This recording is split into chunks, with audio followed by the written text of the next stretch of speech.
ఓం నమ శ్రీ యతిరాజాయ వివేకానందసూరయే సచ్చిత్సుఖస్వరూపాయ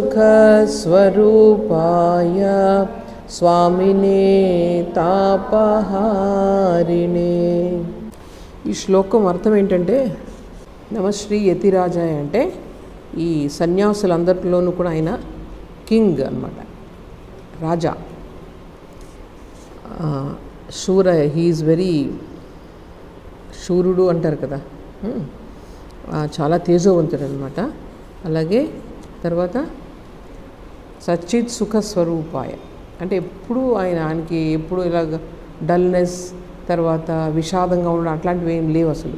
సచ్చిత్సు ఎప్పుడు కూడా అలర్ట్గా, ఆనందంగా, బ్లిస్ఫుల్గా ఉంటారు, చీర్ఫుల్గా ఉంటారు. సుఖస్వరూపాయ స్వామినే తాపహారిణే. అన్నిటికన్నా ముఖ్యమైనది ఏంటంటే ఆయన మనలో ఉన్నటువంటి తాపాన్ని, మనలో ఉన్నటువంటి కష్టాన్ని ఆయన హరించేస్తారు, ఎటువంటి కష్టమైనా సరే. సో అటువంటి స్వామికి నేను నమస్కరిస్తున్నాను అని చెప్పి ఈ శ్లోకం యొక్క అర్థం అనమాట. సో స్వామీజీ సంపూర్ణ గ్రంథావళిని మనం అధ్యయనం చేస్తున్నాం, అర్థం చేసుకోవడానికి ప్రయత్నం చేస్తూ ఉన్నాం. ఈ 2వ వాల్యూమ్ ఇప్పుడు 2వ సంపుటంలో ఈ రోజు నుండి జ్ఞానయోగం స్టార్ట్ అవుతుంది. స్వామీజీ భగవంతుని చేరడానికి 4 రకాల యోగాల సమన్వయాన్ని సూచించారు. అంటే ఏంటది? మనం ఏ మార్గంలో వెళ్తే భగవంతుని చేరగలము అన్నది. ఆ యోగ సమన్వయం అంటే ఏంటది ఉంది అక్కడ. 4 యోగాలు: జ్ఞానయోగం, భక్తి యోగం, రాజయోగం, కర్మయోగం. ఇంతవరకు మనం కర్మయోగం, రాజయోగం చూసాము. ఇప్పుడు జ్ఞానయోగం 2వ వాల్యూమ్లో ఉందన్నమాట. జ్ఞానయోగం అంటే విశ్లేషణ, ఈ ప్రపంచాన్ని విశ్లేషిస్తూ భగవంతుడి యొక్క ఉనికిని తెలుసుకోవడం. భక్తి యోగం అంటే ప్రేమ, భావం ద్వారా భగవంతుడిని తెలుసుకోవడం. కర్మయోగం అంటే పని ద్వారా తెలుసుకోవడం. రాజయోగం అంటే ధ్యానం ద్వారా తెలుసుకోవడం. ఏదో ఒక మార్గంలో వెళ్ళినా భగవంతుని తెలుసుకోవచ్చు. కానీ స్వామీజీ ఏమంటారంటే ఈ 4 మార్గాల్ని జీవితంలో అన్వయించుకుంటూ ముందుకు వెళ్తే అటువంటి వ్యక్తి ఒక సంపూర్ణత్వాన్ని పొందుతాడు. అన్ని వైపులా, ఏదో ఒకవైపే కాకుండా అన్ని వైపుల నుండి కూడా సంపూర్ణ మానవుడిలాగా తయారవుతాడు అని చెప్పి స్వామీజీ చెప్పారనమాట. ఇందులో ఈరోజు జ్ఞానయోగంలో మొట్టమొదటి లెక్చర్ ఇది లండన్లో ఇచ్చారు, ఇంగ్లాండ్లో ఇచ్చారు ఈ లెక్చర్స్ అన్నీ కూడా. లండన్లో ఇచ్చింది. ఫస్ట్ లెక్చర్ పేరు ఏంటంటే ద నెసెసిటీ ఆఫ్ రిలీజియన్, అంటే మతం యొక్క ఆవశ్యకత, అవసరం. మతం అవసరమా లేదా అన్న దాని మీద స్వామీజీ మాట్లాడుతున్నారు. అందులో మొట్టమొదటి పాయింట్ ఏం చెప్తున్నారంటే, ఈ మానవ జాతిని తీర్చిదిద్దడంలో, అంటే పురోగమింప చేయడంలో మతం అనేది చాలా ప్రముఖమైన పాత్రను వహించింది. ఇప్పుడు మనిషి ప్రిమిటివ్ స్టేజెస్ నుంచి ఎప్పటి నుంచి కొన్ని వేల సంవత్సరాల క్రితం కదా, కొన్ని వేల సంవత్సరాల క్రితం మనిషి అన్నది భూమిపైన వచ్చాడు పరిణామక్రమంలో. సో అతనికి ఎవరైనా చెప్పారా, నువ్వు భగవంతుడు ఒకడు ఉంటాడు, నువ్వు ఆలోచించు ఆయన గురించి ఎవరైనా చెప్పారా? చెప్పలేదు. అంటే ప్రతి వాళ్ళకి కూడా ఒక హయ్యర్ పవర్ ఏదో ఉంది అన్న లోపలే అది ప్రతి మనిషిలోనూ అది ఇన్బిల్ట్ అయిపోయి ఉంటుందన్నమాట. తన యొక్క జీవన క్రమంలో అదేమవుతుంది, వాళ్ళు తెలుసుకుంటారు ఏదో ఒక హయ్యర్ పవర్ కావాలి అని చెప్పి. ఆ విధంగా దేవుడు అనేది ఎవరు చెప్పలేదు. ప్రతి మనిషి కూడా నెమ్మదిగా అది న్యాచురల్గానే పరిణామం చెందుతూ ఒక భగవంతుడు అంటే ఏంటి, ఒక హయ్యర్ ఫోర్స్, ఒక హయ్యర్ పవర్ ఒకటి ఉంది అని మనిషి తనకు తానుగానే తన అనుభవం ద్వారానే ప్రతి మనిషి తెలుసుకుంటాడు. అర్థమైందా? సో ఎవరు కూడా మనిషి పుట్టిన తర్వాత ఒక భగవంతుడి నుండి భగవంతుని నువ్వు ఆరాధించాలి, పూజించాలని ఎవరు ఎప్పుడు ఏం చెప్పలేదు. మనిషికి తన కాన్స్టిట్యూషనల్ నెసెసిటీ, మనకు ఆకలి ఏ విధంగా ఉండి మనం అన్నం తింటామో అలాగే ఒక వేరే భగవంతుడైన ఒక శక్తి ఉంది, అంటే మనం రోజు చూస్తే దీనికన్నా కూడా ఒక అతీతమైనటువంటి ఒక శక్తి ఉంది అని చెప్పి మనిషికి తనకు తానే తెలుసుకుంటాడు. ప్రతి యుగంలో కూడా జరుగుతూ వస్తుంది అని స్వామీజీ ఇక్కడ చెప్తున్నారు. అయితే ఈ భగవంతుడు అనేది ఏమిటి, అసలు ఎలా వచ్చింది, రకరకాల ఇప్పుడు ఎందుకున్నాయి మతాలు, ఇవన్నీ ఎందుకున్నాయని దీనికి మూలాల గురించి స్వామీజీ చెప్తున్నారు. అయితే ఒక్కటి మాత్రం మనం గుర్తుపెట్టుకోవాలి, ఏదైతే భగవంతుడు అనే భావం ఉందో అది ఇంద్రియాలకు సంబంధించింది కాదు. ఇంద్రియాలతో మనల్ని చూడగలుగుతున్నామా? భగవంతుడు అంటున్నా, చూడలేం కదా. ఇంద్రియాలకు సంబంధించింది కాదు, ప్రతి మతం కూడా ఒప్పుకుంటుంది. ఇది ఒక అతీతమైన శక్తి ద్వారానే భగవంతుని యొక్క తత్వం అనేది మనకు తెలుస్తుంది. దేనికి అతీతమైనటువంటి? మన ఇంద్రియాలకు, మనస్సుకి అతీతమైనది. దట్ ఈజ్ సూపర్ సెన్షోస్ అంటారు. సో ఇది దానిని ఎలా వచ్చింది అసలు అని చెప్పి చాలామంది చదువుతూ ఉంటారు కదా మనకు స్టడీస్. ఇప్పుడు అసలు ఈ రిలీజియన్ అనేది ఎలా వచ్చింది మానవ ప్రపంచంలోనికి అని స్టడీ చేస్తే అందులో 2 ముఖ్యమైన మార్గాలు కనిపించాయి. మొట్టమొదటిది ఏంటంటే, మన పూర్వీకులు చనిపోతారనుకోండి, మన తల్లి, తండ్రి, తాత, మా వీళ్ళందరూ చనిపోతే ఫస్ట్ మనిషి అయ్యో ఇప్పటివరకు నాతో మాట్లాడుతూ ఉన్నారు, వాళ్ళు చనిపోయారే అని చెప్పి కొంచెం ఏంటి ఎక్కడికి వెళ్ళారు వీళ్ళు అన్నది మొదలవుతుంది. శరీరం అయితే ఇంక ఉండదు, ఇంక వీళ్ళు ఎక్కడికి వెళ్ళారు, నిన్నటి వరకు అంతా ఇక్కడే ఉన్నట్లు అనిపిస్తూ ఉంటుంది కదా, అసలు ఎక్కడికి వెళ్ళారని చెప్పి వాళ్ళని ఏం చేశారనమాట, పూజించడం మొదలుపెట్టారు. ఇప్పటికీ మనం చేస్తూ ఉంటాం కదా, అమ్మమ్మది, తాతగారిది, అందరిది ఫొటోస్ పెట్టుకొని మనం ఏం చేస్తాం, వాళ్ళు పువ్వులు పెడతాం, ఇంట్లో పూజ చేస్తూ ఉంటాం. దీనినే ఈ పూర్వీకుల యొక్క ఉపాసన అంటారంట, ఏన్సెస్ట్రల్ వర్షిప్. ఇలాగ చాలా జాతులలో ప్రపంచంలో నలుమూలల్లో ఈజిప్ట్లో స్టార్ట్ అయింది, బాబిలోనియాలో స్టార్ట్ అయింది, ఇంకా చైనాలో స్టార్ట్ అయింది. ఈజిప్ట్ అంటే మీకు తెలుసు కదా, ఈజిప్ట్ అనగానే మీకు ఏం గుర్తుకొస్తాయి? పిరమిడ్లు గుర్తొస్తాయి. పిరమిడ్లు గుర్తొస్తాయా? అదేంటో తెలుసా వాళ్ళకి? వాళ్ళు ఏంటంటే మనిషి చనిపోయాడు కదా, చనిపోయిన తర్వాత కానీ అతని ఆలోచనలు ఇక్కడే ఉన్నట్లు అనిపిస్తుంది. అంటే మనిషి చనిపోవడం అంటే, మనిషి అనగానే రెండు ఉంటాయి అందులో, డబుల్ అంటారు దాన్ని, డబుల్ 2 ఉంటాయి. సేమ్ ఇప్పుడు ఈ ఆకారం ఉంది కదా, దీనికి మనకు కనిపించకుండా అదే ఆకారం మళ్ళీ ఇంకొకటి ఉంటుంది. మనిషి చనిపోతే కనుక ఈ శరీరం వెళ్ళిపోతుంది, కానీ ఆ డబుల్ ఉంది కదా, అది మాత్రం ఎప్పుడూ ఉంటుంది. వాళ్ళు ఏం నమ్మారంటే, ఈ మనిషి శరీరం చనిపోయిన తర్వాత దానికి ఏ చిన్న గాయం తగిలినా అక్కడ డబుల్ అంటే మనకు యాక్చువల్ మన యొక్క అమ్మ కానీ నాన్న కానీ ఎవరైనా దానికి కూడా గాయం తగులుతుంది. ఇది కనుక నశించిపోతే, ఈ బాడీ నశించిపోతే ఆ డబుల్ కూడా నశించిపోతుంది. డబుల్ అంటే ఏంటి? రెండవది అని అర్థం.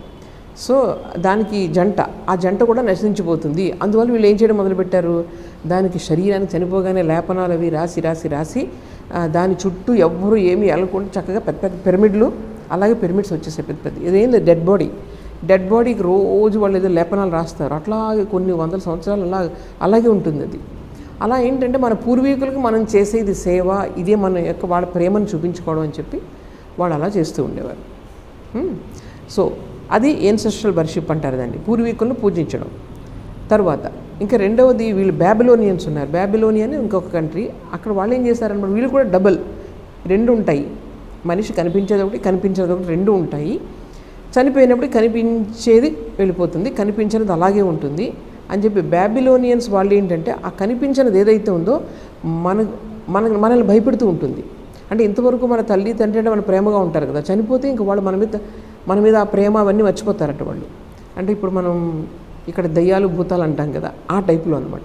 వాళ్ళు అలా నమ్మేవారు. అందుకని దాన్ని చూస్తే భయం, ఎవరైనా చనిపోతే ఇంకా చూస్తే వాళ్ళు భయంతో వాళ్ళు ఆ టైప్ ఆఫ్ వర్షిప్ని మొదలుపెట్టారు. ఇక చైనా ఉంది చూసారా, చైనా అయితే ఇంకా ఆల్మోస్ట్ వాళ్ళందరిది కూడా ఇప్పటికీ కూడా వాళ్ళకి ఏన్సెస్టర్ వర్షిప్ అనేది చాలా ఎక్కువ ఉందన్నమాట. ఇప్పటికి కూడా వాళ్ళకి మెయిన్గా ఏన్సెస్టర్ అంటే ఏంటి, పూర్వీకులు. సో పూర్వీకులను పూజించడం అంటే ఏంటి, మీకు ఒకసారి ఆలోచించి, చనిపోయిన తర్వాత మీకు కళ్ళతో చూడగలుగుతున్నారా, వాళ్ళు మీరు ఫీల్ అవ్వగలుగుతున్నారా అంటే ఏంటన్నమాట, ఇంద్రియాలకు అందకుండా ఏదో ఉంది అన్న భావమే కదా అక్కడ. మన ఇంద్రియాలకు అందని విషయం ఏదో ఒకటి ఉంది ఈ చనిపోయిన వాళ్ళలో, దానిని వీళ్ళు పట్టుకోవడానికి ట్రై చేస్తున్నారు అక్కడ. సరే, ఇంకా రెండవది అంటే రిలీజియన్ ఎలా వచ్చింది అని మా స్వామీజీ చెప్తున్నారు. ఈయన సొంత ఆలోచనలు ఇవన్నీ కూడా. రెండవ మార్గం ఏంటంటే, ప్రకృతిలో ఉండేటువంటి శక్తుల్ని పూజించడం మొదలుపెట్టారు మనుషులు. ఎట్లాగ ఇప్పుడు ఈరోజు వర్షం వచ్చేస్తుంది, ఎక్కడి నుంచి వస్తుంది వర్షం వచ్చేస్తుంది, ఎండ కాస్తుంది, తర్వాత పెద్ద పెద్ద వరదలు వస్తున్నాయి, రకరకాల ఉరుములు మెరుపులు ఇవన్నీ ఎక్కడి నుంచి వస్తున్నాయి. సో వీళ్ళందరూ ఏం చేస్తారన్నమాట, ఇదేదో మన చేతుల్లో లేదు, ఎక్కడి నుంచి వస్తున్నాయని చెప్పి వాళ్ళ ఈ ప్రకృతిని పూజించడం మొదలుపెట్టారు. అంటే వరుణుడు అని ఓ పేరు పెట్టారు, వర్షాలు ఇచ్చేవాడిని. అలాగే ఈ దేవతలందరికీ అధిపతి ఇంద్రుడు ఉంటాడని చెప్పేసి ఒక పేరు ఇచ్చారు. సో ఈ విధంగా ప్రకృతి శక్తుల నుంచి వీళ్ళ యొక్క భగవంతుని ఆరాధన మొదలైంది కొన్ని ప్రాంతాల్లో. అది మన ఇండియా ప్రధానమైంది. అందులో మన భారతదేశంలో పూర్వీకుల యొక్క ఆరాధన ఉన్నప్పటికీ ప్రకృతి ఆరాధన అనేది చాలా ఎక్కువ అనమాట. పూర్వీకులు ఉంది కానీ చాలా కొంచెమే, అది అక్కడక్కడ కనిపిస్తూ ఉంటుంది. మన అన్నిటికైనా పురాతనమైన గ్రంథం ఏంటి, ఋగ్వేదం. ప్రపంచంలోనే అతి పురాతనమైన గ్రంథం ఏంటది? ఋగ్వేదం. అది ఎవరు చెప్పారు?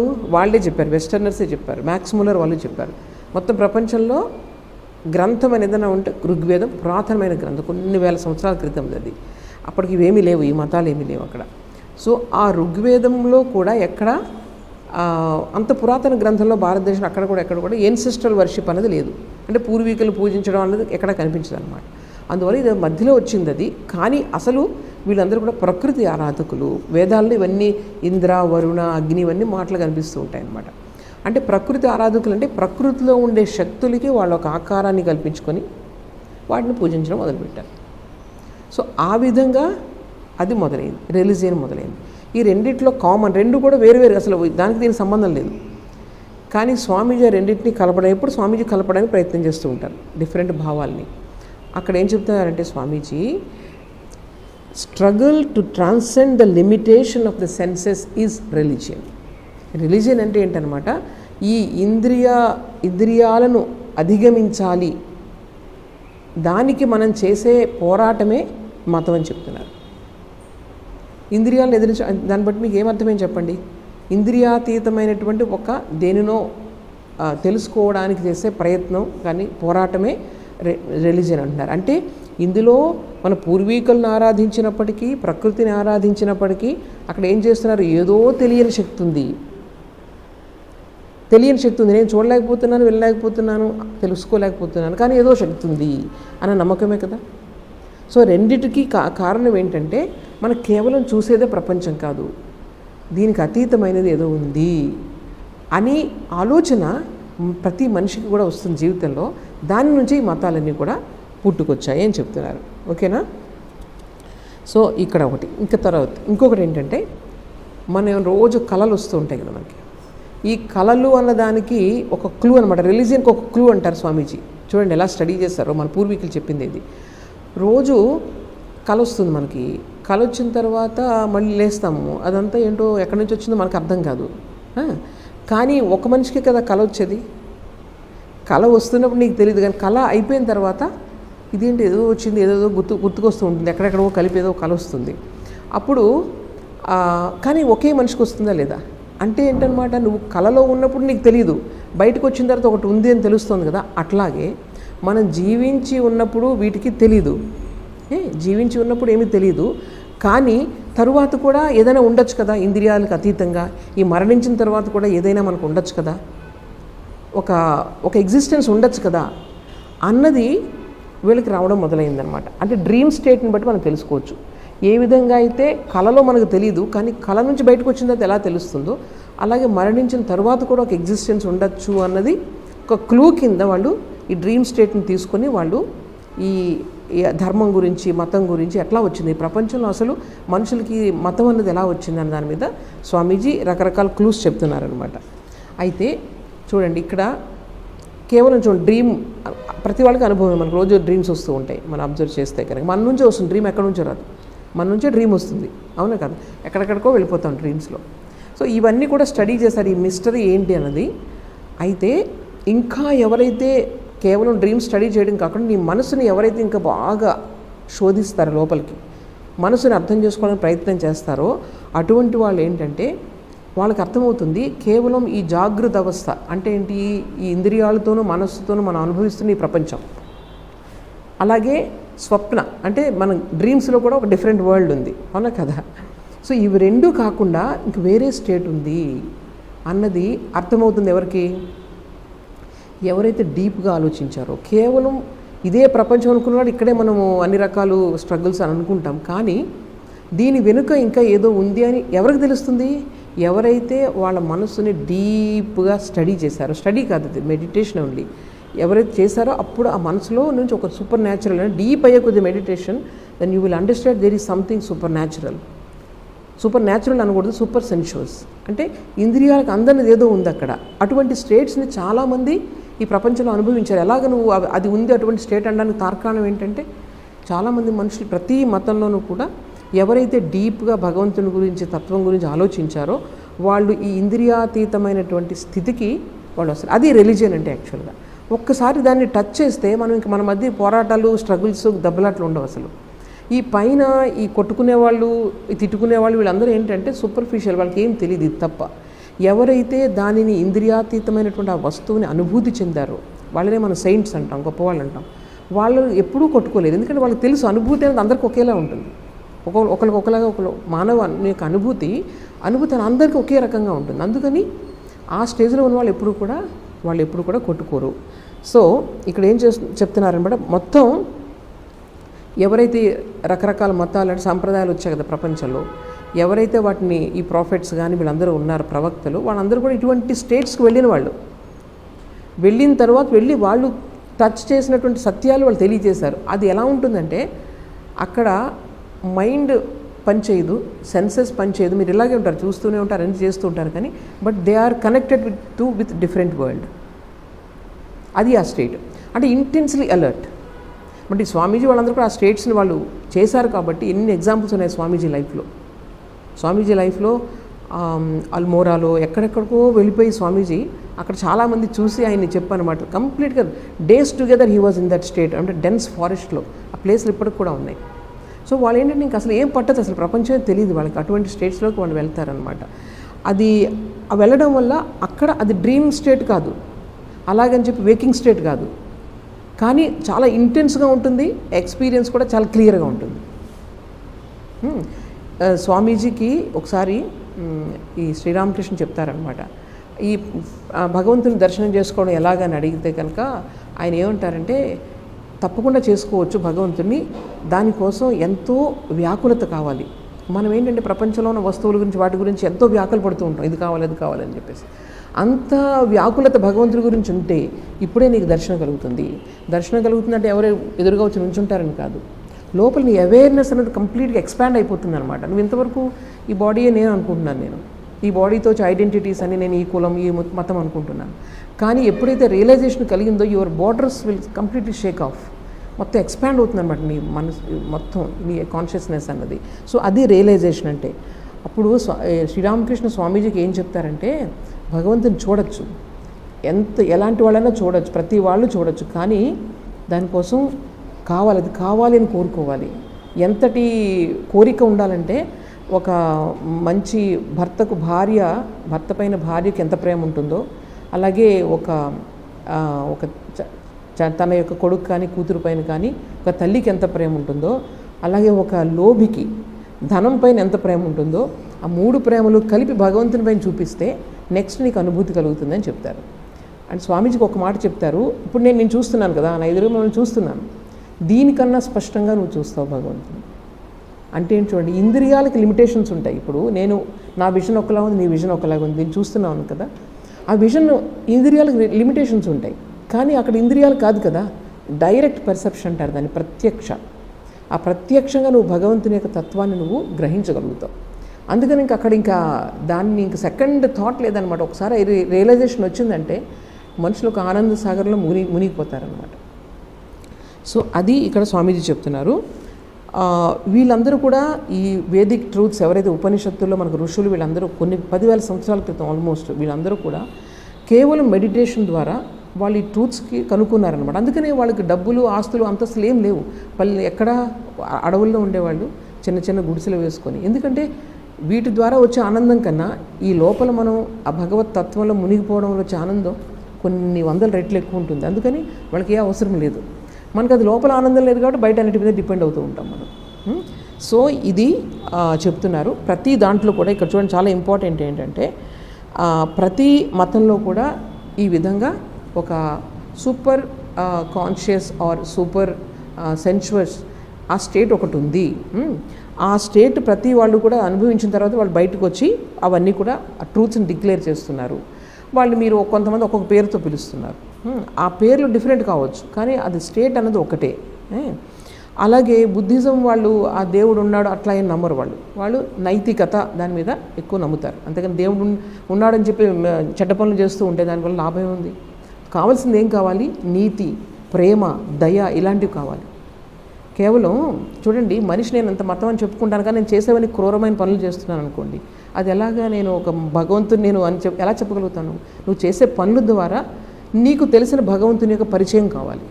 నువ్వు చేసే పనులన్నీ క్రూరమైన పనులు చేస్తున్నావు, భగవంతుని నువ్వు సపోర్ట్ చేస్తున్నాను, ఎలా నేను అబద్ధాలు ఆడుతూ ఉంటాను, అందరినీ హింసిస్తూ ఉంటాను, నాకు భగవంతుడిని నువ్వు క్లెయిమ్ చేస్తే what is the use? So Buddhism వాళ్ళు ఏం చేశారంటే అసలు భగవంతుని పక్కకు పెట్టేసారు, అది వదిలేసాయి ఆ కాన్సెప్ట్. మనకు కావాల్సిందంటే మనిషి నైతికంగా ఉండాలి.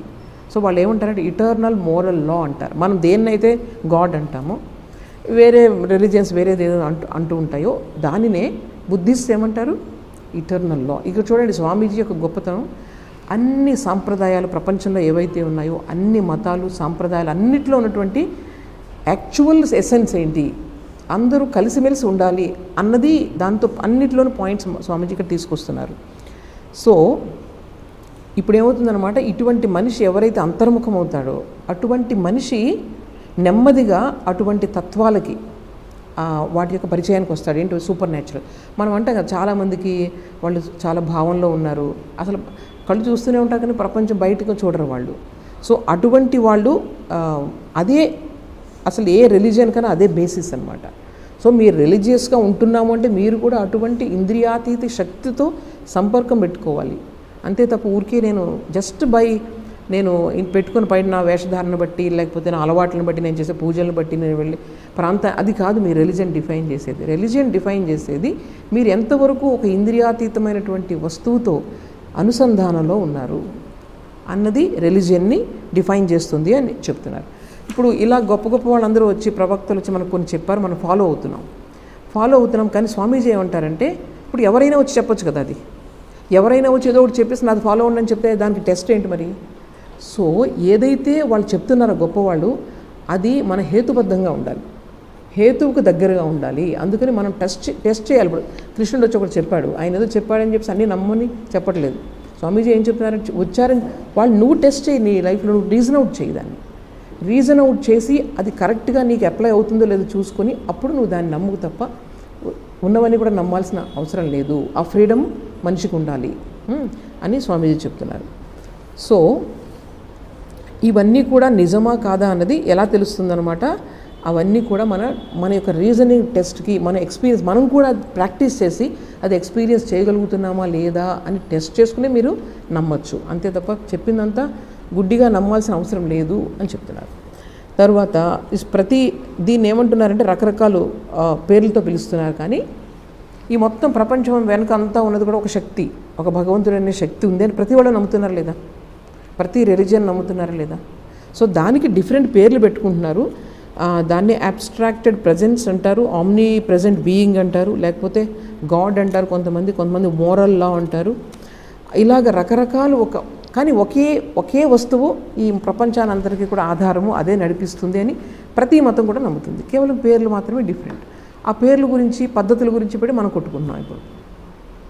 సో యాక్చువల్ ఎసెన్స్కి వెళ్ళడానికి మనం ప్రయత్నం చేయాలి. సో ఇదంతా కూడా ఈ మనకుండే విభేదాలు ఇవన్నీ కూడా ఎక్కడనమాట సెన్స్ లెవెల్లోనే ఉంటాయి, సెన్స్ లెవెల్ మెంటల్ లెవెల్లోనే ఉంటాయి. అవి రెండింటిని దాటితే మొత్తం ఓషన్ అనమాట, అంతా ఒకటే. అక్కడ ఏమి నేమ్స్ అండ్ ఫామ్స్ ఏమి ఉండవు ఇక్కడ. సో అది చెప్తున్నారు.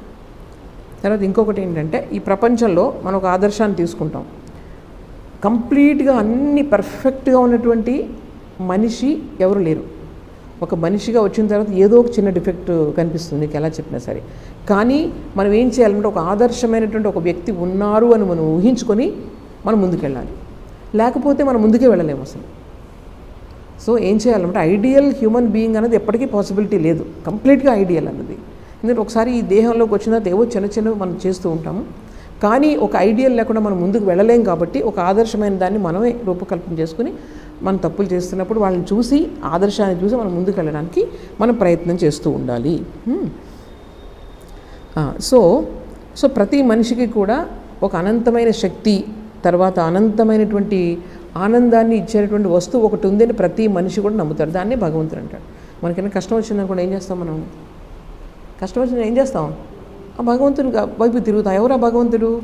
మనకన్నా ఇన్ఫినిట్గా అనంతమైన శక్తి ఉన్నవాడు ఆయన. అందుకని ఆయన మనం రక్షిస్తాడు. మనం చూసామా?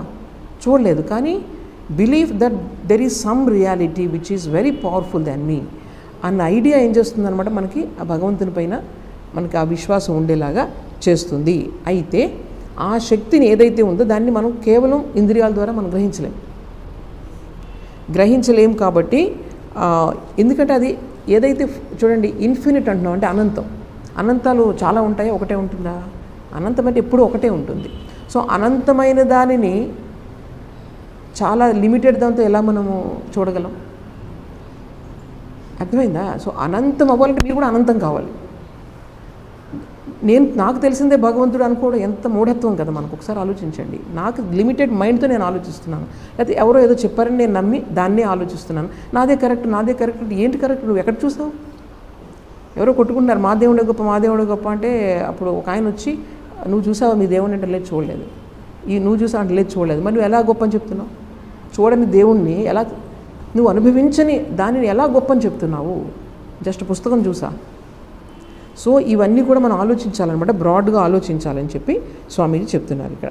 సో ప్రతి రిలీజియన్కి కూడా బేసిస్ ఏంటనమాట? ఎథిక్స్. ఎథిక్స్ అంటే ఏంటి చెప్పండి? ఎథిక్స్ అంటే విలువలు కానీ నీతి కానీ. సరే, ప్రతి మనిషికి కూడా ఎథిక్స్ అనమాట. ఎథిక్స్ ఎప్పుడు వస్తుంది మీకు? ఎథిక్స్ ఏం చెప్తుంది చెప్పండి? నీ గురించి నువ్వు ఫస్ట్ ఆలోచించదు, ఎదుటి వాళ్ళ గురించి ఆలోచించని చెప్తుంది. Not you but they. ఎదుటి వాళ్ళ గురించి ఎప్పుడైతే ఆలోచిస్తావో అప్పుడే నువ్వు ఎథికల్గా ఉన్నట్లు. మనకి సెన్సెస్ ఏం చెప్తాయి? సెన్సెస్ అండ్ మైండ్, నువ్వు స్వార్థంగా ఉండు. నీ కడుపు నింపుకొని రుచికరమైన తిను, ఎవరికి పెట్టకుండా తిను అని చెప్తూ ఉంటాయి మన సెన్సెస్ అది. కానీ ఎథిక్స్ అంటే మనిషి అనగానే ఎథిక్స్ అంటే ఏంటనమాట? ఈ వాల్యూస్ ఉంటాయి. వాల్యూ లేనిదే ఒక పశువుతో సమానం, ఇంకంతే కదా. సో వాల్యూస్ ఏం చెప్తాయి మనకి? ఎథికల్ సిస్టమ్స్ ఏం చెప్తాయి? నువ్వు నిస్వార్థంగా ఉండు, నలుగురికి సహాయం చెయ్యి. సో దానినే మనం వైరాగ్యం అంటాం. అంటే వైరాగ్యం రినౌన్సియేషన్ అనమాట. సో అది బేసిస్ రిలీజియన్కి. ఎథిక్స్ లేకుండా రిలీజియన్ లేదు. నువ్వు నైతికంగా నిస్వార్థంగా ఉండకుండా నువ్వు రిలీజియస్ అని చెప్పుకోలేవు. అది చెప్తున్నారు స్వామీజీ. ఒప్పుకుంటారా లేదా? ఇప్పుడు స్వామీజీ చెప్పినవన్నీ మనం నమ్మాల్సిన పని లేదు. స్వామీజీ చెప్తున్నారు, నన్ను ప్రశ్నించండి, నాకు రీజన్ అవుట్ చేయండి, అంతే తప్ప నేను చెప్పినవన్నీ నమ్మమని ఎవరు చెప్పట్లేదు. బుద్ధుడు కూడా అలాగే చెప్పారు, నేను చెప్పినవన్నీ మీరు నమ్మద్దు.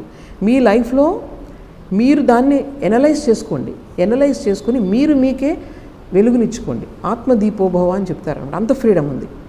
సో ఇక్కడ ఏంటనమాట, మీకు ఎథిక్స్ అనగానే సెల్ఫ్ ఎనిహిలేషన్ అంటే నిన్ను నువ్వు మర్చిపోవాలి, స్వార్థాన్ని మర్చిపోవాలి. అప్పుడే నువ్వు ఎథికల్గా ఉన్నట్టు, నైతికంగా ఉన్నట్లు. నైతికంగా ఉంటేనే నీకు రిలీజియస్గా తయారవుతావు. లేకపోతే రిలీజియన్స్ ఓన్లీ అలంకరణే మనకి. No one is religious. So నిజమైన రిలీజియన్ హార్ట్ ఇక్కడ ఉంది, అక్కడ పైన కాదు. ఇది తెలుసుకోమంటున్నారనమాట. అది ఇంకొంతమంది ఏమంటారంటే, సరే మనం నిస్వార్థంగా ఉంటాము, దానివల్ల మనకు లాభం ఏంటి? నష్టపోయేదే కదా. నిస్వార్థంగా ఉండేవాడు నష్టపోతాడు ఎప్పుడు కూడా. మోసం చేసేవాడు చాలా సంపాదిస్తాడు, చాలా హాయిగా ఉంటూ ఉంటాడు. సో దీనికి ఏంటంటే ఇప్పుడు స్వామీజీ ఏమంటారంటే, విలువలకి తర్వాత మనకి ఏ ఉపయోగం ఉంటుంది, నాకు ఏం లాభం వస్తుందని చూడడానికి రెండింటికి సంబంధం లేదు. ఎక్కడైతే విలువలు ఉన్నాయో నీకు లాభం ఉండదు, అక్కడ లాభం ఉండదు. నీకేముంటుంది? తృప్తి ఉంటుంది. నీ conscious as a human being నీకు తృప్తి ఉంటుంది తప్ప నీకు బయట పెద్ద పెద్ద మేడలు ఇవన్నీ లేకపోవచ్చు, సంపాదన లేకపోవచ్చు. కానీ అందుకని ఎథిక్స్ అండ్ యూటిలిటీ అంటారు దాన్ని. యూటిలిటీ అంటే నాకు ఎలా ఉపయోగపడుతుంది, ఏ పని చేసినా ఇది నాకు ఎలా లాభం, ప్రతి పనికి ఎలా లాభం అని చూసుకోవడం అలవాటు అయిపోయింది ప్రతి వాళ్ళకి కూడా. ఎక్కడ నేను చేస్తున్న పనిలో అది పనిని ఎలా చేస్తాను కాకుండా దీని నుంచి నాకు ఎలా లాభం వస్తుంది, ఇలా మనుషుల యొక్క ధోరణి పెరిగిపోయింది. కాబట్టి ఈరోజు ప్రపంచం ఎలా ఉంది. సో ఎథిక్స్ అన్నది ఎప్పుడూ కూడా ఎదుటి వాళ్ళ గురించి ఆలోచించాల్సి వస్తుందన్నమాట. ఇప్పుడు ప్రపంచం యొక్క ధోరణి ఎలా ఉందంటే, రుణం కృత్వా ఘృతం పిబేత్ అంటే అప్పు చేసైనా సరే మంచి నేతి వంటలు అవన్నీ బాగా తిను, అప్పు చేసైనా సరే నువ్వు ఆనందంగా ఉండని ఈ ప్రపంచం యొక్క రీతి అలా ఉంది. But as a human being you are a failure. మనిషిగా నువ్వు ఎందుకు పనికిరావు అనమాట. Just you are like an animal, maybe less than an animal. Animals అయినా బాగానే ఉంటాయి, అవి తినేసి పాపం మిగిలిన వదిలేస్తాయి. మనం తిన్న తర్వాత మిగిలినవన్నీ పెట్టుకుని ఎదుటి వాళ్ళని ఆకలితో మనం చేస్తున్నామా లేదా. సో ఎథిక్స్ అనేది బేసిస్ ఆఫ్ రిలీజియన్ అనమాట. సో ఎప్పుడూ కూడా ఈ ధర్మం కానీ మతం కానీ ఏదైనా కానీ ఒక విశాలమైనటువంటి తత్వం పైన అది ఏర్పడితేనే అది మానవాళిని సత్పథంలో ముందుకు తీసుకెళ్తుంది. కొన్ని సోషల్ కోడ్స్ ఉన్నాయి, మన సమాజంలో చాలా నియమాలు ఉన్నాయి. అవి నియమాలు ఫైనల్ కాదు. ఇవంటే ఏవైతే మనకు సూపర్ న్యాచురల్ లాస్ ఉన్నాయో, అంటే ఏంటి చెప్తున్నాను, ఎగ్జాంపుల్ మీకు సింపుల్గా చెప్తాను. మనకు తెలియంది ఏంటి, ఈ ప్రపంచం అంతా ఒకటే, ఈ ప్రపంచం వెనుక ఉన్నది ఒకటే సత్యము అన్నది ట్రూత్, ఇటర్నల్ ట్రూత్. కానీ మనకు కనిపిస్తుందా? కానీ కనిపించదు. మనకు కనిపించే వాటి మీద మన లాస్ అన్ని మన జీవితాన్ని నిర్మించుకున్నాం అనుకోండి, మన జీవితం ఏమవుతుంది? ఇట్లాగే ఉంటుంది. సక్సెస్ అండ్ ఫెయిల్యూర్ అయితే ఎదుటి వాళ్ళని దోచుకోవడం ఇట్లాగే వెళ్ళిపోతుంది. కానీ ఇటర్నల్ లా ఏదైతే ఉందో ఈ ప్రపంచం అంతా కూడా ఒకటే, దీని వెనుకున్న సత్యం ఒకటే అని నిజంగా మనకు దానిపైన ఆధారపడి ఏదైనా మనకు రిలీజియన్ కానీ సమాజం కానీ నిలబడితే అప్పటిది ఏమవుతుందనమాట, నేను తొందరగా ఎదురువాడిని హర్ట్ చేయగలరా? దాని మీద మనకి మోరల్ కోడ్ ఎప్పుడైతే వచ్చిందో, ఇటర్నల్ లాస్ ఏదైతే ఉందో, భగవంతుడు అందరికీ ఉన్న భగవంతుడు ఒక్కడే. This is the truth. Problem ఎక్కడొస్తుందంటే నేను నమ్మిందే కరెక్ట్ అన్నప్పుడు ప్రాబ్లం వస్తుంది. నువ్వు నమ్మిందే కరెక్ట్ ఎలా అవుతుంది? నీ మైండ్ అన్నిటినీ కరెక్ట్గా చూస్తుందా? You are still at the state of your mind, at the psychological level, senses లెవెల్లోనే ఉన్నావు. నువ్వు చెప్పిందే కరెక్ట్ అని ఎలా చెప్తావు? నీకు అనుభూతి కలిగిందా? భగవంతుని అనుభూతి మరి. సో కేవలం ఈ సైకలాజికల్ ఫ్యాక్ట్స్ పైన, సోషలాజికల్ ఫ్యాక్ట్స్ పైన మీరు సమాజాన్ని నిర్మించినప్పుడు అవి ఎప్పుడు కూడా అటర్ ఫెయిల్యూర్సే, ఇట్లాగే ఉంటాయి, ఇలాగే కొట్టుకుని వెళ్ళిపోతూ ఉంటాం. కానీ ఎప్పుడైతే నీకు అనుభూతి, ప్రతి వాళ్ళు కూడా మీలో ఒక శక్తి ఉంది, భగవంతుని యొక్క తత్వం మీలోనే ఉంది, అందరిలో కూడా ఉంది, అది తెలుసుకోవడానికి మీరు ప్రయత్నం చేయాలి అని జీవితానికి ఒక ఎయిమ్ పెట్టారనుకోండి. అలా కాకుండా మీరు 4 సార్లు గుడికి వెళ్ళాలి, 4 సార్లు కొబ్బరికాయలు కొట్టాలి, 4 ఇది చేయాలి, ఇక్కడికి వెళ్ళాలి, అక్కడికి చేయాలి, ఇదే మీకు నీ రిలీజియన్ అయిపోతే నువ్వు మనిషిగా అలాగే ఉన్నావు. 4 సార్లు వెళ్తున్నావు, అన్నీ చేస్తున్నావు, కానీ మనిషిగా అలాగే ఉన్నావు. కానీ మనిషి మారడమే రిలీజియన్. మనిషి మోరల్గా, నైతికంగా మారడమే రిలీజియన్ అని అందరూ తెలుసుకుంటే మనిషి మారడానికి ప్రయత్నిస్తాడు. లైఫ్లో మారడానికి ప్రయత్నించకుండా నువ్వు మా మతంలోకి నువ్వు జాయిన్ అవ్వాలి, లేకపోతే నేను చంపుతాను, నేను కొడతాను, నరుకుతానంటే సొల్యూషన్ ఎక్కడ చెప్పండి? So this is very very very psychological fact. ఇది వెరీ క్రూడ్ ఫ్యాక్ట్, కానీ మనం తెలుసుకోలేకపోతున్నాం because of our ignorance. So ఏమాత్రం ఆలోచించే శక్తి ఉన్నా మొత్తం అంతా ఎక్కడి నుంచి ఏది ఒక శక్తి లేకుండా ఈ ప్రపంచం అంతా నిలబడి ఎలా ఉంది? ఆకులు, చెట్లు ఇవన్నీ చూస్తున్నాం, ఎట్లా నిలబడి ఉంది? ఏదో ఒక శక్తి, ఒకటైనా 2 ఉన్నాయా, 10 ఉన్నాయా? ఎవరికైనా కొంచెం ఆలోచించే వాళ్ళకైనా తెలుస్తుంది. సో దానికోసం స్ట్రైవ్ చేయాలి. మొత్తం అంతా కూడా ప్రపంచం అంతా ఉన్న శక్తి నాలో కూడా ఉంది, దివ్యత్వం ఉంది. ఇది మనకు భారతదేశంలో చెప్పినటువంటి ఇది నీలో ఉంది. అది దానిని తెలుసుకోవడానికి ప్రయత్నం. ఎలా తెలుసుకుంటావు? నువ్వు నైతికంగా మార్చుకోవాలి, నీ యొక్క విలాసాలు తగ్గించుకోవాలి, నువ్వు ఎదుటి వాళ్ళ గురించి పాటుపడాలి, ఎదుటి వాళ్ళ గురించి ఫీల్ అవ్వాలి. అప్పుడు నీలో ఉన్న శక్తి నీకు తెలుస్తుంది. చూడండి, అది ఒక్కటే మీరు ఉద్దేశం పెట్టుకుంటే, నాలో ఉన్నటువంటి ఆ శక్తితో నేను అనుసంధానంలోకి రావాలి అని అనుకుంటే మీరు ఆటోమేటిక్గా మీకు ఏమవుతుంది? మీరు నైతికంగా మారిపోతారు. మీరు ఒక సమాజానికి శాంతినిస్తారు, ఎదుటి వాళ్ళ గురించి ఆలోచిస్తారు, సేవ చేస్తారు, అన్నీ ఆటోమేటిక్గా వచ్చేస్తాయి. సో అదే అనమాట. అంటే ఇటర్నల్ ప్రిన్సిపల్స్ పైన మన యొక్క సొసైటీస్ ఎప్పుడైతే బిల్డ్ అయ్యాయో మన సమాజం ముందుకెళ్తుంది అని చెప్తున్నారు. సో స్వామీజీ చూడండి ఇక్కడ అంటున్నారు, చాలామంది అంటారు ఈ ఆధ్యాత్మిక జీవితంతో అంటే ఎంతసేపు భగవంతుడు అంటే బయట మనం నష్టపోతాం కదా అంటున్నారు. సరే, మీరు కొంచెం నష్టపోతారు, కానీ మీరు ఎంతసేపు ఈ ప్రపంచాన్ని పట్టుకుని సంపాదన డబ్బు అంటుండే ఎంత నష్టపోతున్నారో మీకు తెలుసా? అది చెప్తున్నారు. తర్వాత ఇక్కడ ఒక డెఫినేషన్ చూడండి, man is man so long as he is struggling to rise above nature both internal and external. అంటే ఈ బాహ్యమైనటువంటి అంతరమైనటువంటి ప్రకృతి ఏదైతే ఉందో దానిని జయించడానికి ప్రయత్నం చేసినప్పుడే మనిషి అని పిలుస్తాం. అంతవరకు మనిషి కాదు, పశువుతోనే సమానం. అర్థమైందా నేను చెప్పింది? ఇది స్వామీజీ డెఫినేషన్ అనమాట. అంటే ఆంతరిక ప్రకృతి అంటే ఏంటి చెప్పండి? లోపల ప్రకృతి అంటే ఏంటి పవన్? డిజైర్స్, ప్యాషన్స్, ఇవన్నీ మన ఇన్స్టింక్ట్స్ లోపల ప్రకృతిని మనం జయించాలి అంటే అర్థం ఏంటంటే మన డిజైర్స్ని, మన ప్యాషన్స్ని, మన యొక్క రకరకాలైనటువంటి ఈ ఇన్స్టింక్ట్స్ని వాటన్నిటిని కూడా జయించడం. బయట ప్రకృతి అంటే మనం చూస్తున్నాం అది ఇప్పుడు రకరకాలు, ఇప్పుడు ఎండ వచ్చింది ఏసీ పెట్టుకున్నాం, ఫ్యాన్స్ వేసుకున్నాం. బయట ప్రకృతిని జయించడం అంటే దాన్ని కూడా మనం కంఫర్టబుల్గా పెట్టుకున్నాం. మరి లోపల కూడా కంఫర్టబుల్గా పెట్టుకుంటేనే కదా మనం ముందుకెళ్ళేది. సో దీనిపైన మనం ఎక్కువ ఇవ్వాలి. ఇది రిలీజియన్. లోపల ప్రకృతిని కంట్రోల్ చేయమని చెప్పేదే రిలీజియన్ అనమాట.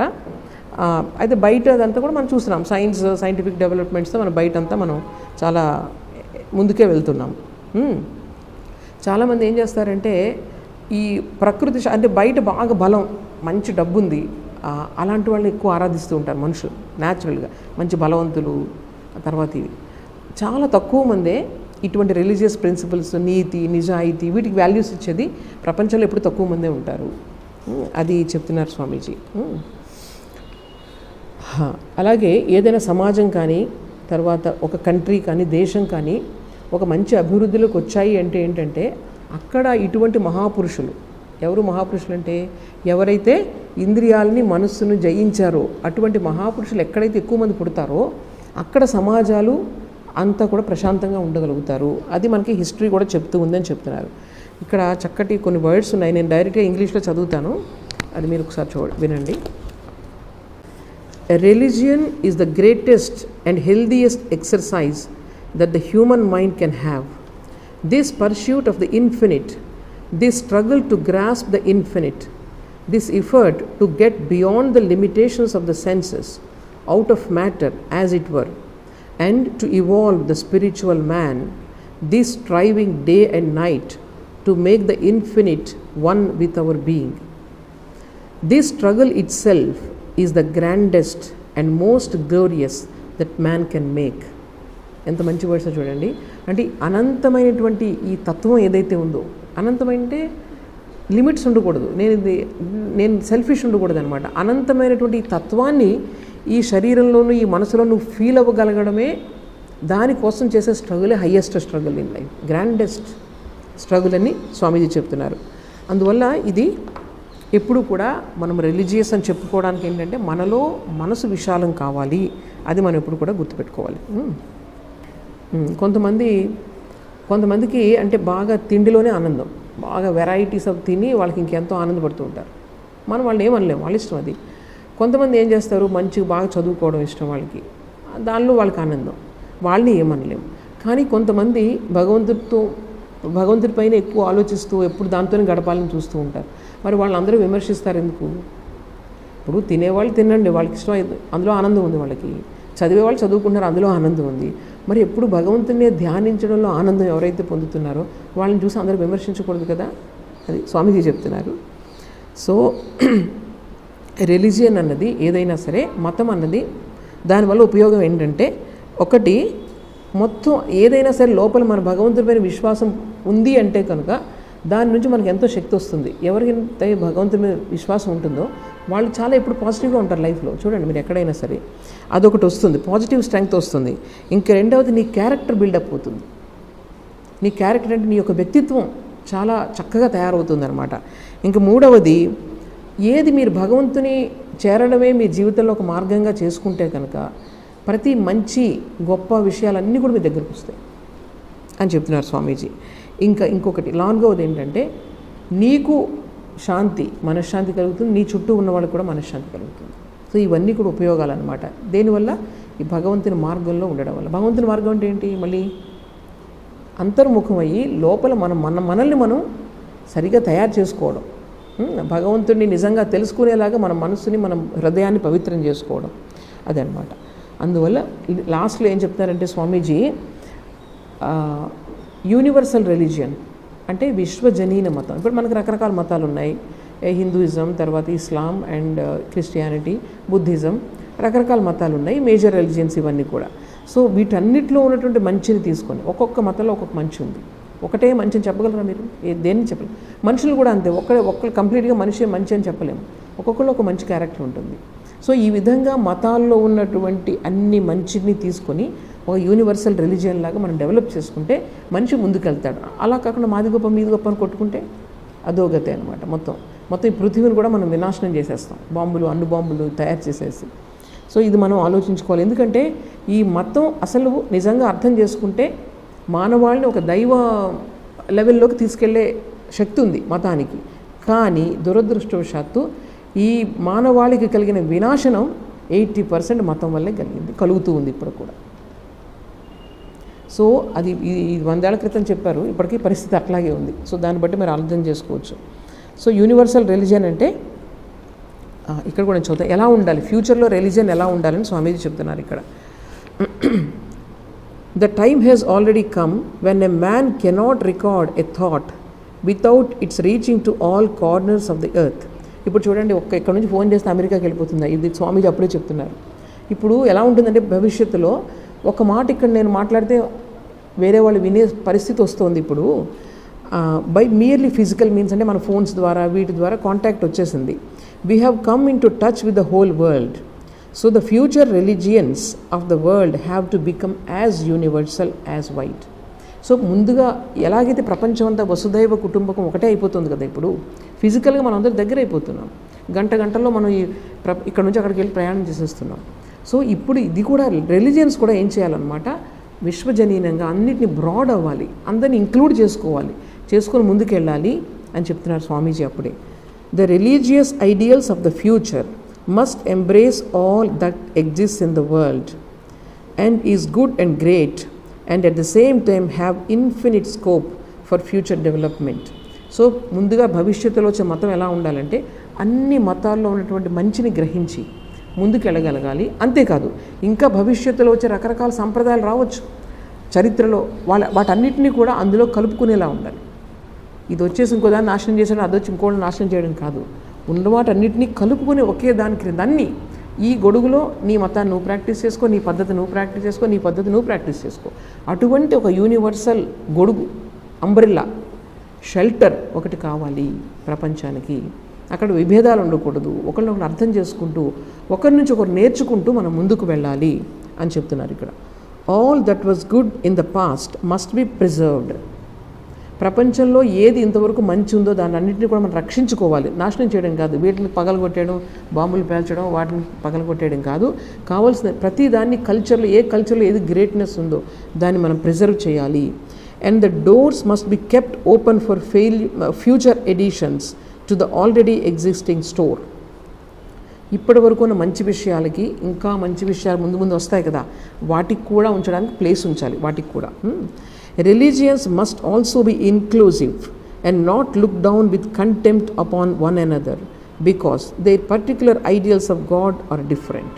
అలాగే అందరూ కూడా ఒకళ్ళనొకళ్ళు అర్థం చేసుకొని ప్రతి వాళ్ళని ఆదరించేటట్టు ఉండాలి తప్ప మాది వేరుని కొట్టుకుంటూ ఎప్పుడు కూడా ఉండకూడదు, ఇంక్లూజివ్గా ఉండాలి. In my life I have seen a great many spiritual men, a great many sensible persons who did not believe in God at all, that is to say not in our sense of the word. Perhaps they understood God better than we can ever do. స్వామీజీ చెప్తున్నారు, నా జీవితంలో నేను చాలామంది గొప్ప వ్యక్తులను చూశాను. వాళ్ళు ఏ మతానికి చెందిన వాళ్ళు కాదు, వాళ్ళు ఏ మతాన్ని ఫాలో అవ్వట్లేదు, కానీ చాలా మోరల్గా ఎథికల్గా ఉన్నారు. నా ఉద్దేశం ఏంటంటే ఎవరైతే మేము మా మతం అని చెప్పుకుంటున్నామో వాళ్ళకంటే కూడా వాళ్ళు నిజంగా భగవంతుని దగ్గర ఉన్నట్లు. అవునా కదా?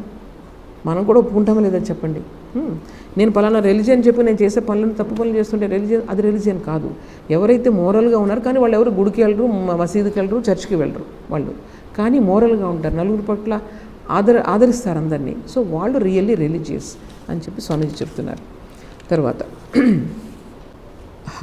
సో ఇప్పుడు మనకు కావాల్సింది ఏంటంటే మతాల మధ్య ఒక ఫెలో ఫీలింగ్ రావాలి, ఒకరినొకరు ఆదరించుకొని రావాలి, మ్యూచువల్ రెస్పెక్ట్ అండ్ ఎస్టీమ్, ఒకరినొకరు గౌరవించుకోవడం నేర్చుకోవాలి. పూర్వం ఒకప్పుడు ఉండేది, మన సమాజం అలా ఉండేది, డిఫరెంట్ రిలీజియన్స్ ఉన్నప్పటికీ కూడా ఇండియన్ సొసైటీ. ఎందుకంటే ఆ జనరేషన్తో నేను చాలామందితో మాట్లాడాను, ఈవెన్ వెస్ట్ బెంగాల్ అవన్నీ కూడా ఎంతో సయోధ్యతో ఉండేవారు వాళ్ళు.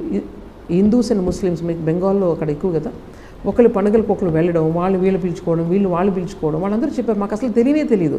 జస్ట్ ఏంటంటే డిఫరెంట్ కాస్ట్లు ఎలా ఉంటాయి అట్లాగే మేము వాళ్ళు అక్కడికి వెళ్ళేవాళ్ళం. ఇక్కడ తర్వాత వచ్చి ఈ బ్రిటిషర్స్ వచ్చి మొత్తం డివైడ్ చేశారు. బ్రిటిషర్స్ ఏంటంటే ఇండియాని వాళ్ళకి కావాలి అనుకుంటే కనుక ఏం చేయాలి, ఇక్కడ ఉన్న వాళ్ళందరూ యూనిటీని మనం నాశనం చేయాలి, వాళ్ళ స్ట్రాటజీ అది. వాళ్ళు వచ్చి నిజంగానే సక్సెస్ అయ్యారు. ఈరోజు చూడండి పాకిస్తాన్, బంగ్లాదేశ్, ఇదంతా అందరూ కలిసి ఏ రోజు కూడా మత కలహాలు చెలరేగలేదు బ్రిటిష్ వాళ్ళు రాకముందు. ఎప్పటి నుంచి ఉంది ఇది చెప్పండి? 11th century నుంచి వచ్చింది ఇస్లాం ఇక్కడికి. ఎప్పుడు అలా కొట్లాడలు అంటే వాళ్ళు వచ్చి ఇన్వేడర్స్ వచ్చి వాళ్ళు నరికేసి వెళ్ళిపోయారు, గుడులు పగలగొట్టి వెళ్ళిపోయారు, అది వేరే విషయం.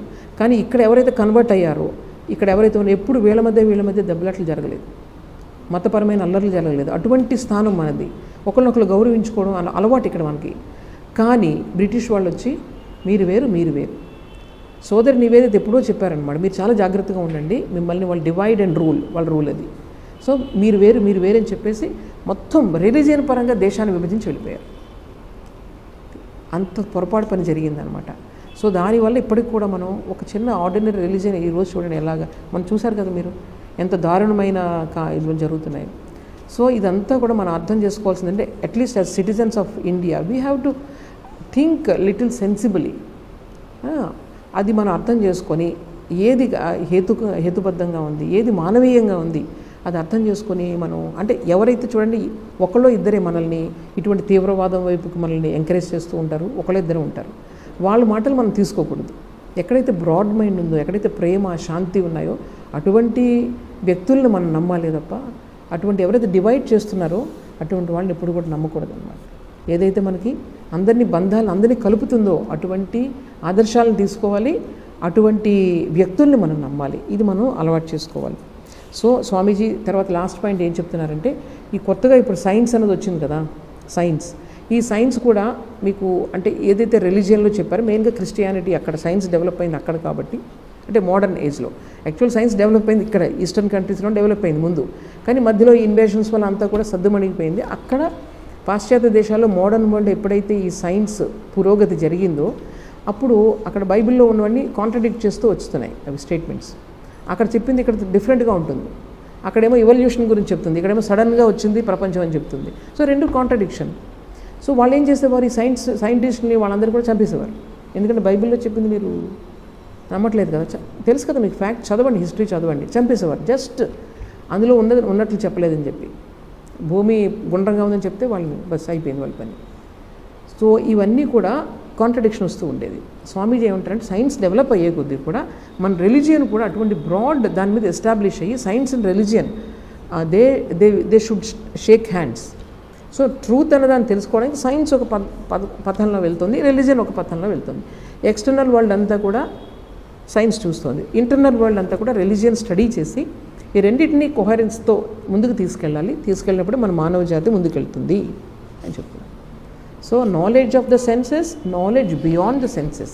నాలెడ్జ్ ఆఫ్ ద సెన్సెస్ అంటే మనం చదువుకున్న చదువులు ఇవన్నీ కూడా చదువుతున్నాం, కానీ ఇన్సైడ్ ఆ నాలెడ్జ్ లేకపోతే, ఆ డీప్ ఇన్సైడ్ అనంతమైనటువంటి ఒక శక్తి, దాని నాలెడ్జ్ లేకపోతే మనుషులు మనం ఇలాగే కొట్టుకుంటూ ఉంటాం. సో అది కాకుండా అది అర్థం చేసుకుని ప్రతి వాళ్ళు కూడా ముందు అంతర్గతంగా నాలో ఆ శాంతిని, ఆ ప్రేమను అన్నింటిని ఎస్టాబ్లిష్ చేసుకోవడానికి ట్రై చేయాలి. భగవంతుని యొక్క ఉనికిని మనం గుర్తించగలగాలి మన లోపల. అది ఎలాగ కేవలం నీకు ధ్యానం ద్వారానే అది సాధ్యమవుతుంది. ఇప్పుడు నీ యొక్క ఇంద్రియాలను, ఈ మనసుని కంట్రోల్ చేసి దాన్ని ప్రశాంతంగా పెట్టుకుని నువ్వు ధ్యానం చేసినప్పుడే ఆ లోపల ఉండేటటువంటి ఆ చక్కటి ఆ భగవంతుని యొక్క ప్రదేశం హృదయంలోనే ఉంది, అది మనకు అనుభూతి కలుగుతుంది. అది అనుభూతి కలిగినప్పుడే మనకు నిజమైన మతం మనకి అని చెప్పుకోగలదు. సో దానికోసం అందరూ కూడా ప్రయత్నించాలి అని చెప్పి స్వామీజీ ఈ లెక్చర్ ఎక్కడ ఇచ్చారు, లండన్లో ఇచ్చారు. సో దీని గురించి ఆలోచించండి. మీకు ఏమైనా ప్రశ్నలు ఉంటే అడగచ్చు. ఇప్పుడు నేను చెప్పిన దానిపైన ఎవరికైనా ప్రశ్నలు ఉంటే అడగండి. మాతాజీ, సబ్ కాన్షియస్కి సూపర్ కాన్షియస్కి తేడా ఏంటి మాతాజీ, మధ్యలో డిఫరెన్స్? అది అడుగుతుంది. సబ్ కాన్షియస్కి సూపర్ కాన్షియస్కి నేను ఇప్పుడే చెప్పాను, మన మైండ్ డిఫరెంట్ లెవెల్స్లో ఉంటుంది, అది మనకు తెలియదు. అంటే కొంచెం అబ్జర్వ్ చేస్తే మీకు అర్థమవుతుంది. కాన్షియస్ లెవెల్ అంటే ఏంటి, కాన్షియస్ మైండ్ అంటే మీ ఇంద్రియాలన్నీ కూడా యాక్టివ్గానే ఓపెన్గా ఉన్నాయి, పగలంతా మనం ఏం చేస్తుంటాం యాక్టివ్గా ఉంటాయి, దట్ ఈస్ కాన్షియస్ మైండ్. అప్పుడు కాన్షియస్ మైండ్ వర్కింగ్లో ఉంటుంది. రాత్రి పడుకున్నారు, హాయిగా పడుకున్నారు మీరు, పడుకున్న తర్వాత అక్కడ మరి డ్రీమ్స్ ఎందుకు వస్తున్నాయి, మైండ్ యాక్టివ్గా ఉంటేనే కదా. డ్రీమ్ మీకు చూడండి, మైండ్ యాక్టివ్ లేకపోతే మీకు థాట్స్ రావు కదా. అంటే ఏంటనమాట, అక్కడ మైండ్ యాక్టివ్గా ఉన్నట్లేగా, దాన్ని మీకు సబ్ కాన్షియస్ మైండ్ అంట. అంటే ఇప్పుడు మన కాన్షియస్ మైండ్లో నువ్వు కొన్ని ఆలోచిస్తావు. సపోజ్ నువ్వు మంచి డ్రెస్ కొనుక్కోవడానికి వెళ్ళావు, మీ నాన్నగారితో మంచి డ్రెస్ కొనుక్కున్నావు. కొనుక్కున్న తర్వాత ఎప్పుడో ఏదో పండుగ రోజు వేసుకోవాలి. సో ఆ రోజంతా నీకు అందులో ఆనందంలో ఉన్నా, మంచి డ్రెస్ కొనుక్కున్నానని చెప్పి. రాత్రి నీకు కళ వస్తుందన్నమాట, ఆ డ్రెస్ వేసుకుని పార్టీకి వెళ్ళినట్టు. ఇట్లా అంటే కాన్షియస్ లెవెల్లో నువ్వు ఏవైతే ఆలోచిస్తున్నావో, లేదా పాస్ట్ ఇప్పుడువే కాదు ఎప్పుడెప్పుడో కూడా వస్తుంటాయి, అవన్నీ కూడా కిచిడి మొత్తం అంతా కలిపేసి ఒక డ్రీమ్ వస్తుంది మీకు. అంటే ఏంటనమాట, అక్కడ నీ మైండ్ యాక్టివ్గా ఉందా లేదా, యాక్టివ్గా ఉంది కానీ నాట్ కాన్షియస్. నువ్వు కావాలని ఆలోచించట్లేదు, ఆల్రెడీ రికార్డ్ అయిపోయాయి లోపల, కంప్యూటర్లో రికార్డ్ అయిపోతాయి చూడు, ఆ విధంగా రికార్డ్ అయ్యాయని బయటకు వస్తున్నాయి. సో అది కూడా మైండే, దాన్ని సబ్ కాన్షియస్ మైండ్ అంటారు. ఇక సూపర్ కాన్షియస్ మైండ్ మనకి ఇద్దరికీ కూడా తెలియదు, మనం దాన్ని తెలుసుకోవడానికి ప్రయత్నం చేస్తున్నాం. అదేంటంటే ఇప్పుడు నేను చెప్పాను కదా, సూపర్ కాన్షియస్ లెవెల్లోకి ఎవరైతే వస్తారో వాళ్ళు కంప్లీట్గా కాన్షియస్గా ఉంటారు, కానీ మైండ్ మాత్రం మైండ్ వర్కింగ్ ఉండదు, కానీ కాన్షియస్గా ఉంటారు.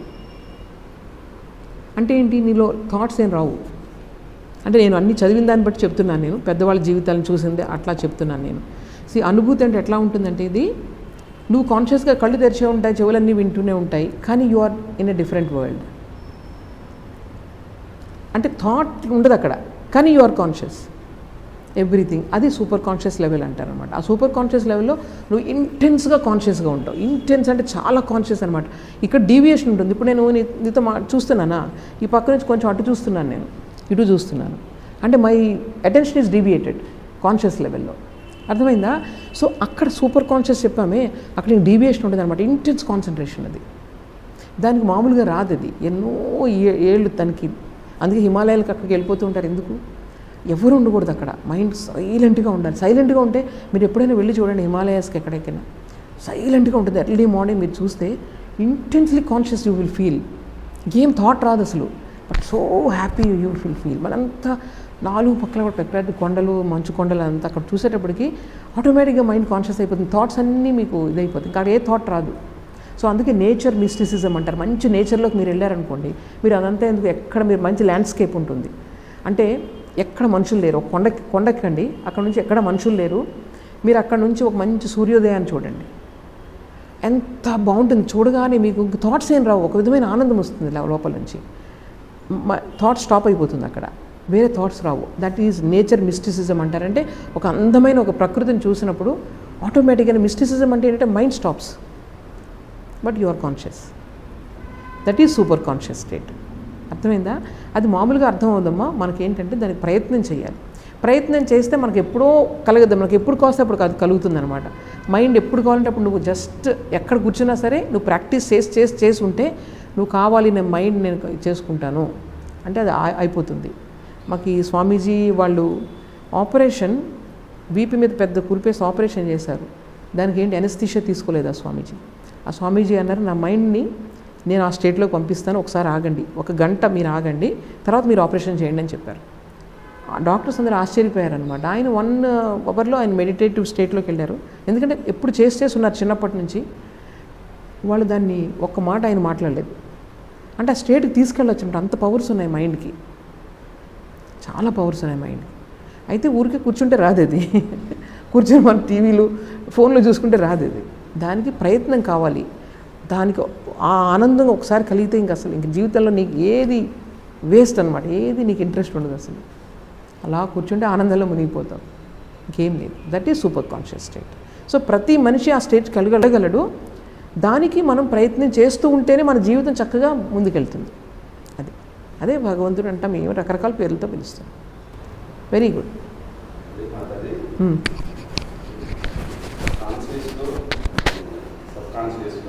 సబ్కాన్షియస్లో ఒక కళలాగా కొన్ని ఎగ్జాంపుల్ ఉంటారు.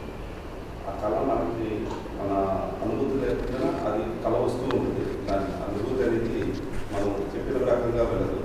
సూపర్ కాన్షియస్లో ఆ విధంగా ఆ అనుభూతిలోకి మనం చెప్పినట్టుగా జరుగుతుందని విన్నాము. అది వాస్తవమే. సూపర్ కాన్షియస్లు ఎవరైతే ప్రాక్టీస్ చేస్తున్నారో, ఎలా అంటే ఏం లేదు, సపోజ్ ఒక పెద్ద కోట ఉందనుకోండి, కోటలోకి ఫస్ట్ టైం వెళ్తున్నాను, దాంట్లో రకరకాల రక్షణ ద్వారాలు ఇవన్నీ ఉంటాయి. నేనేం చేస్తాను, ఫస్ట్ టైం వెళ్ళినప్పుడు అన్నీ వెతుక్కుంటూ లోపలికి వెళ్ళాలంటే వెళ్తాను. సపోజ్ నేను చాలాసార్లు వెళ్ళాను అనుకోండి, అది రోజు వెళ్ళాను అనుకోండి అందు లోపలికి, అప్పుడు ఏమవుతుంది, ఈజీగా వెళ్ళిపోతాను. సేమ్ అంతే, ఈ మైండ్ని ఒక స్టేట్లోకి మీరు తీసుకురావాలంటే మామూలుగా వెళ్ళాలంటే మీరు వెళ్ళలేరు. రోజు మీరు ప్రయత్నం చేస్తూ ఉంటే అందులో అడ్డొచ్చే బాధలేంటి, దాని నుంచి ఎలా ముందుకెళ్ళాలి, ఇది ఈ థాట్ వస్తే ఈ థాట్ నుంచి ముందుకు ఎలా వెళ్ళాలి, ఈ థాట్ని ఎలా తగ్గించుకోవాలి, తర్వాత రకరకాల డిస్టర్బెన్సెస్ వస్తూ ఉంటాయి, వాటిని ఎలా తగ్గించుకోవాలి, డిజైర్స్ వస్తూ ఉంటాయి, వాటిని ఎలా తగ్గించుకోవాలని ఆల్రెడీ మీరు ప్రాక్టీస్ చేస్తున్నారు. So if I want to go within అనగానే మీరు ఒక సైలెంట్ ప్లేస్లోకి వెళ్ళి కూర్చుంటే slowly because already you are habituated with to that, లోపలికి వెళ్ళి అక్కడ కూర్చుంటుంది మైండ్. అంతే, గంతకన్నా లేదు.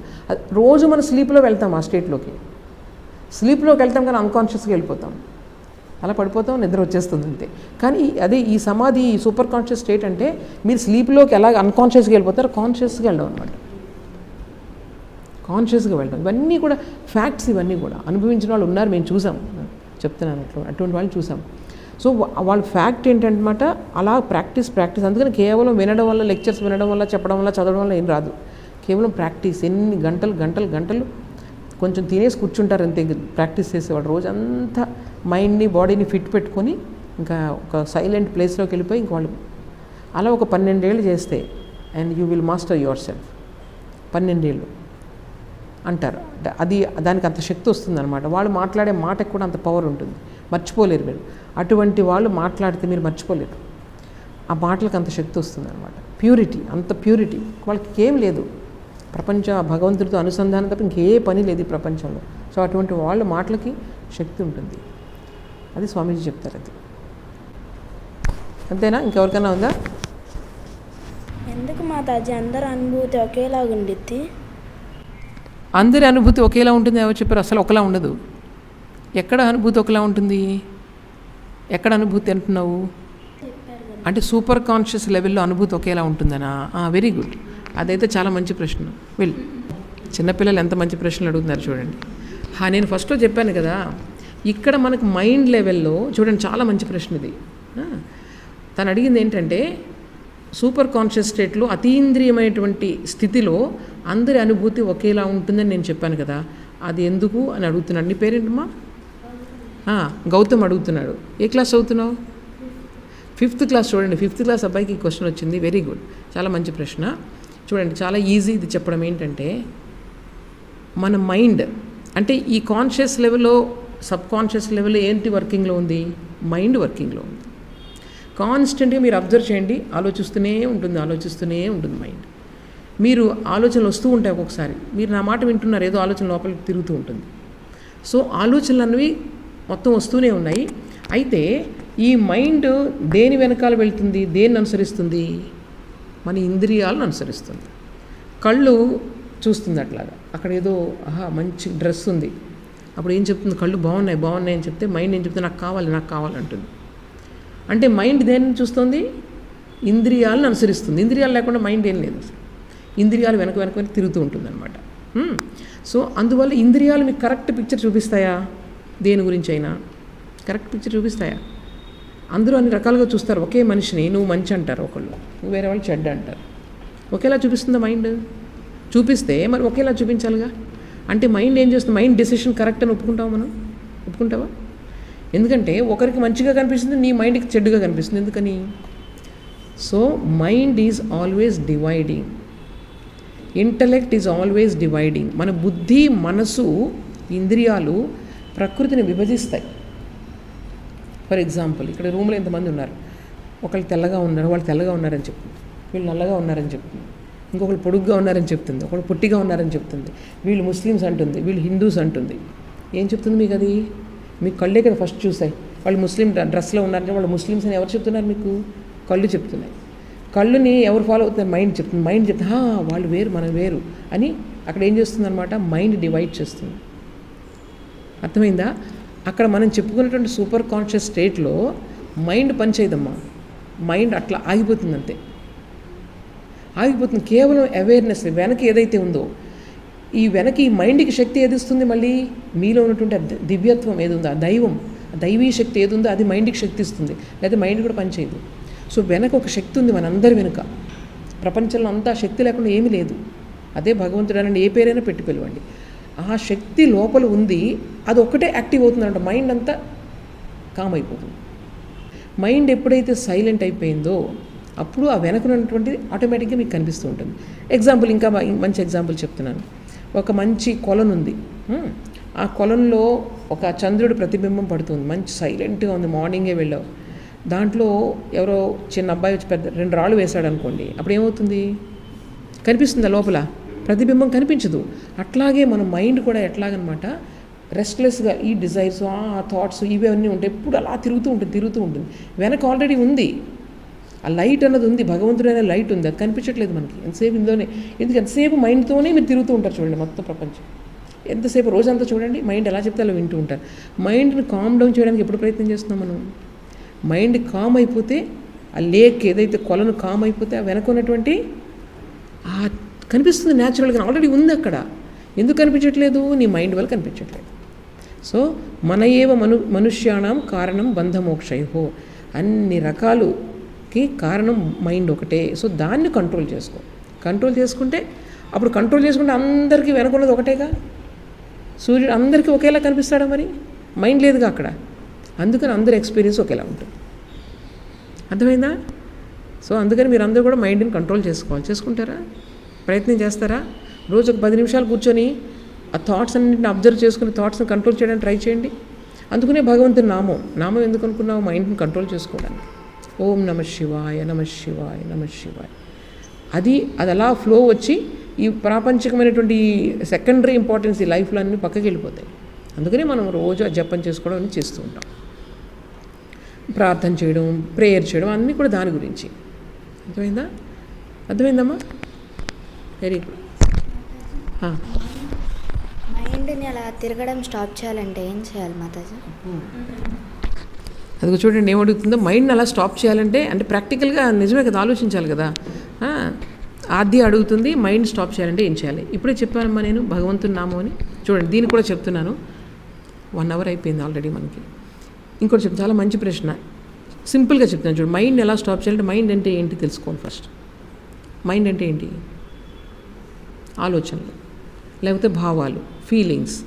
సో ఈ ఆలోచనలతో పాటు ఆలోచన అంటే ఏంటి ఎనలైజ్ చేయండి. ఆలోచన అంటే ఒక దాని గురించి, ఒక రూపం గురించి కానీ, ఒక భావం గురించి కానీ దాని రిఫ్లెక్షన్ అనమాట. అంటే ఏంటి చూడు, సపోజ్ చెప్తున్నాను, నువ్వు మీ అమ్మగారు ఇప్పుడు గుర్తొచ్చారు కదా సడన్గా. మీ అమ్మ అనుకున్నావు నువ్వు, అనగానే మీ అమ్మగారు రూపం గుర్తొచ్చిందా లేదా? అంటే ఈ రూపం తర్వాత నామం, ఇవి రెండింటి మధ్య మైండ్ తిరుగుతూ ఉంటుంది. మీరు ఒక థాట్ ఏదైనా ఆలోచించండి, దానికి సంబంధించిన ఒక ఇమేజ్ మీ మైండ్లోకి వస్తుంది. అలా ఒక ఇమేజ్ని ఆలోచించండి, దాని గురించి థాట్ వస్తుంది. సో మైండ్ అంటే ఏంటనమాట, ఈ నేమ్ అండ్ ఫామ్ వీటన్నిటి మధ్య ఉండేటువంటి జస్ట్ ఇంటరాక్షన్ అనమాట. సో నేమ్ అండ్ ఫామ్ని మనం కంట్రోల్ చేసుకోవాలి. కళ్ళు మూసుకో. ఇప్పుడు ఒక్క నిమిషంలో మీ ఇల్లు గుర్తుకొస్తుంది, 2వ నిమిషంలో మీ ఊరు గుర్తొస్తుంది, 3వ నిమిషంలో నువ్వు ఎక్కడికి హైదరాబాద్ గుర్తొస్తుందా లేదా?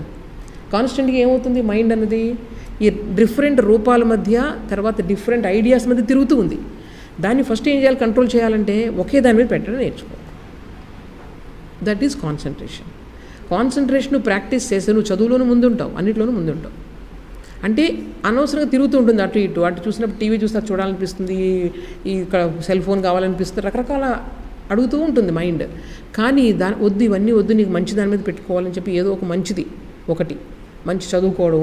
పిల్లలకి చదువుకోవడం ఇంపార్టెంట్. ఏది నేను చూడను, నాకేమొద్దు అని చెప్పి చదువుకోవడం. కాన్సన్ట్రేషన్ ఎలా వస్తుందంటే ఇలా వస్తుంది అన్నమాట, కంట్రోల్.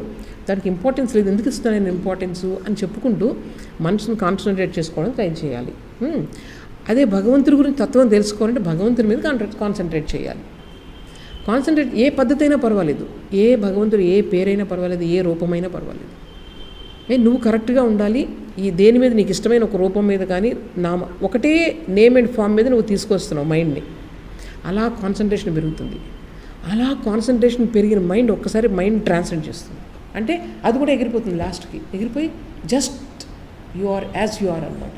ఏ థాట్ ఉండదు అది. సో అందువల్ల ఏం చేయాలన్నమాట, మైండ్ని కంట్రోల్ చేసుకోవడానికి ఏదో ఒక ఆధారాన్ని రోజు నేను చెప్తున్నాను, అదే మెడిటేషన్, ఏదో ఒక నామం జపం చేయడం, ఒక కాన్సన్ట్రేషన్ ప్రాక్టీస్ చేయడం. చాలామంది ఒక దీపం పెట్టుకున్న దీపం వైపే చూస్తుంటారు, వేరే థాట్ లేకుండా. ఇలా రకరకాల మెథడ్స్ ఉన్నాయి. సో ఇవన్నీ మెథడ్స్ ద్వారా రోజు ఒక 10 నిమిషాలన్న కూర్చొని మీతో మీరు కూర్చొని నా మైండ్ ఏం చేస్తుంది, ఎలా వర్క్ చేస్తుంది, ఎంత రెస్ట్లెస్గా ఉంది, దాన్ని ఎలా కాన్సన్ట్రేట్ చేసుకోవాలని ప్రయత్నం చేయాలి. చేస్తారా మరి? ముందు 5 నిమిషాలు కూర్చోండి, దాని తర్వాత 10 నిమిషాలు. అలా ప్రాక్టీస్ చేస్తే you will be the masters. మొత్తం ప్రపంచంలో ఇంక మీకు తిరగలేదన్నమాట ఎక్కడికి వెళ్ళినా. Okay, very good. కాపుదాము మరి. ఓం అసతో మా సద్గమయ తమసో మా జ్యోతిర్గమయ మృత్యోర్మా అమృతంగమయ. ఓం శాంతి శాంతి శాంతి. హరి ఓం తత్సత్. శ్రీరామకృష్ణార్పణమస్తు.